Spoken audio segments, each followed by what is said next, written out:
નારદ પુરાણ સાંભળનારા સર્વ ભાવિક ભક્તજનોના હૃદયમાં વિરાજમાન પરમાત્માને મારા પ્રણામ। નારદ પુરાણના અત્યાર સુધીમાં આપણે 233 ભાગ સાંભળ્યા છે। આજે આપણે 234મો ભાગ સાંભળીશું। હરિ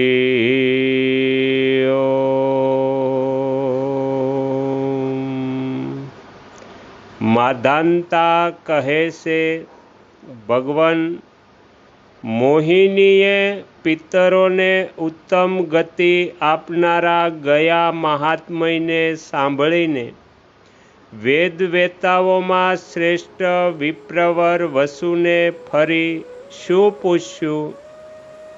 વશિષ્ઠજી કહે છે, રાજન સાંભળો। મોહિનીએ ફરી જે પ્રશ્ન કર્યો તે હું કહું છું।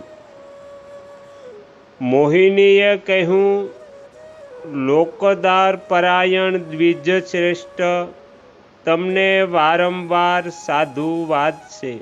બ્રહ્મન, મેં ગયાજીનું પરમ ઉત્તમ પવિત્ર મહાત્મય સાંભળ્યું, જે પરમ ગોપનીય અને પિતૃઓને સદગતિ આપનારું છે। વિપેન્દ્ર, હવે મને કાશીનું ઉત્તમ મહાત્મય કહો। વશિષ્ઠજી કહે છે, મોહિનીનું આ કથન સાંભળીને તેના પુરોહિત વસુ કહે છે, સાંભળો। કલ્યાણમય કાશીપુરી ધન્ય છે, ભગવાન મહેશ્વર પણ ધન્ય છે।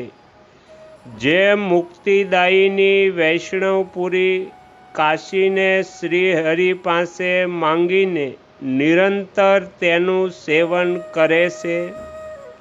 સનાતન દેવ ભગવાન શંકર શ્રીહરિના ક્ષેત્રમાં જ વિદ્યમાન છે।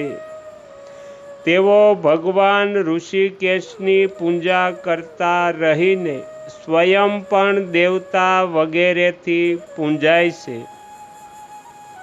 કાશીપુરી ત્રણેય લોકોનો સાર છે। તે રમણીય નગરીનું જો સેવન કરવામાં આવે તો તે મનુષ્યોને ઉત્તમ ગતિ આપનારી છે। નાના પ્રકારના પાપકર્મ કરનારા મનુષ્ય પણ અહીં આવીને પોતાના પાપોનો નાશ કરીને રજોગુણ રહિત તથા શુદ્ધ અંતઃકરણના પ્રકાશથી યુક્ત થઈ જાય છે। આને વૈષ્ણવ ક્ષેત્ર તથા શૈવ ક્ષેત્ર પણ કહે છે। આ બધા પ્રાણીઓને મોક્ષ આપનારું છે। મહાપાતકી મનુષ્ય પણ જ્યારે ભગવાન શિવની નગરી કાશીપુરીમાં આવે છે ત્યારે તેનું શરીર સંસારના સુદૃઢ બંધનોથી મુક્ત થઈ જાય છે। જે પુણ્યાત્મા મનુષ્ય ભગવાન વિષ્ણુ અથવા ભગવાન શિવના ભક્ત થઈને સર્વને પ્રતિદિન આદર બુદ્ધિથી જોતા રહીને આ ક્ષેત્રમાં નિવાસ કરે છે, તેઓ શુદ્ધ સંત પુરુષ ભગવાન શંકર સમાન છે। તેઓ ભય, દુઃખ અને પાપરહિત થઈ જાય છે। તેમના કર્મ પૂર્ણ શુદ્ધ થઈ જાય છે અને તેઓ જન્મ મૃત્યુની દુર્ગમ જાળને ભેદીને પરમ મોક્ષ પ્રાપ્ત કરે છે। કાશીનો વિસ્તાર પૂર્વથી પશ્ચિમ તરફ 2.5 યોજન સુધી છે અને દક્ષિણથી ઉત્તર તરફ 80થી વર્ણા સુધી 1/2 યોજનનો વિસ્તાર છે।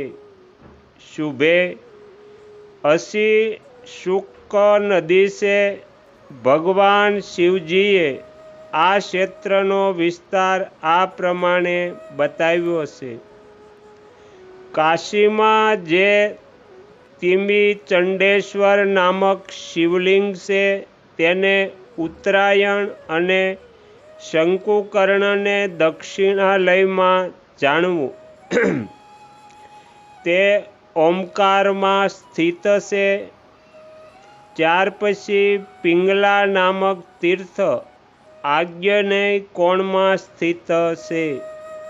સુકાઈ ગયેલી નદી જે અસી નામે પ્રસિદ્ધ છે તેને પિંગલા નાડી સમજવી જોઈએ.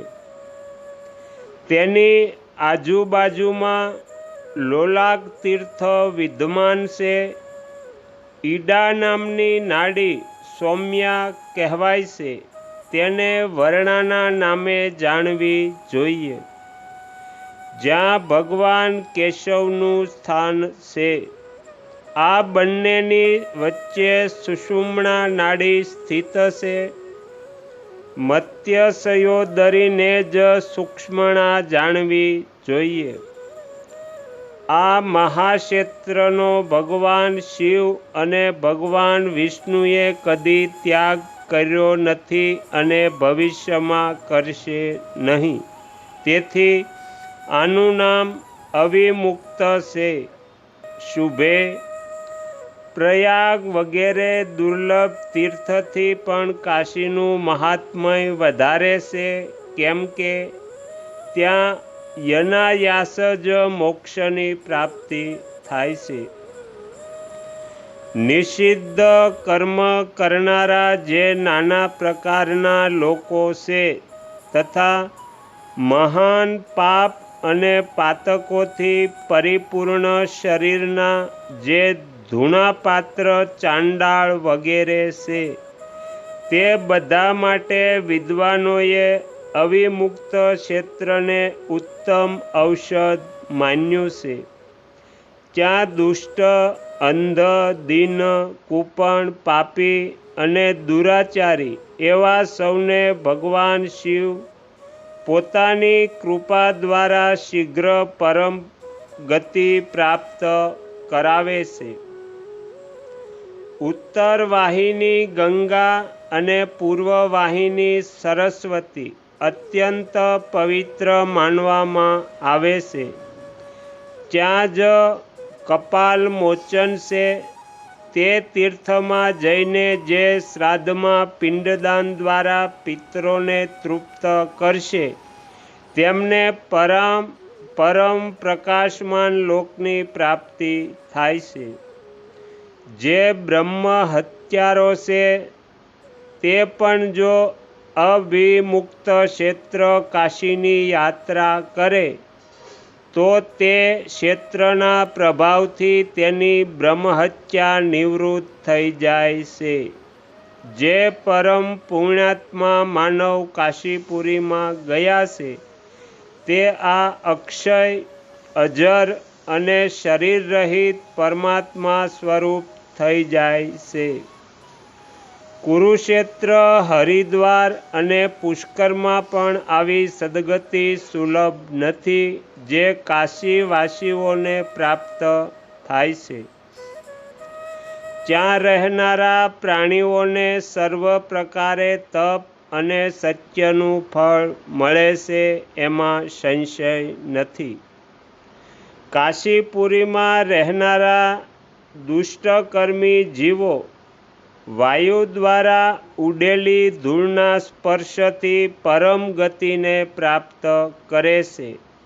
જે 1 માસ સુધી ત્યાં જીતેન્દ્રિય ભાવે નિયમિત ભોજન કરતો રહીને નિવાસ કરે છે તેના દ્વારા સારી રીતે મહાપાશુપતવ્રતનું અનુષ્ઠાન સંપન્ન થઈ જાય છે.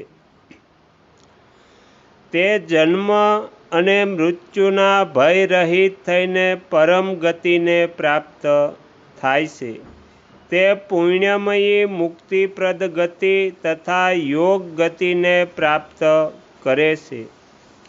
તો અહીંયા નારદ પુરાણનો 234મો ભાગ સમાપ્ત થાય છે. હવે પછીના વિડીયોમાં આપણે 235મો ભાગ સાંભળીશું.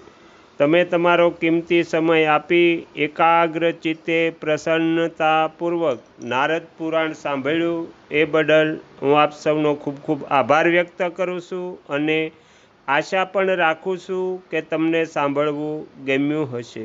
જો ગમ્યું હોય તો બીજા 5 લોકોને પણ સંભળાવજો. શ્રી સદગુરુદેવની જય. આગળના વિડીયો જોવા માટે આ ચેનલને સબસ્ક્રાઈબ કરો અને જો આ વિડીયો પસંદ આવ્યો હોય તો લાઈક કરો.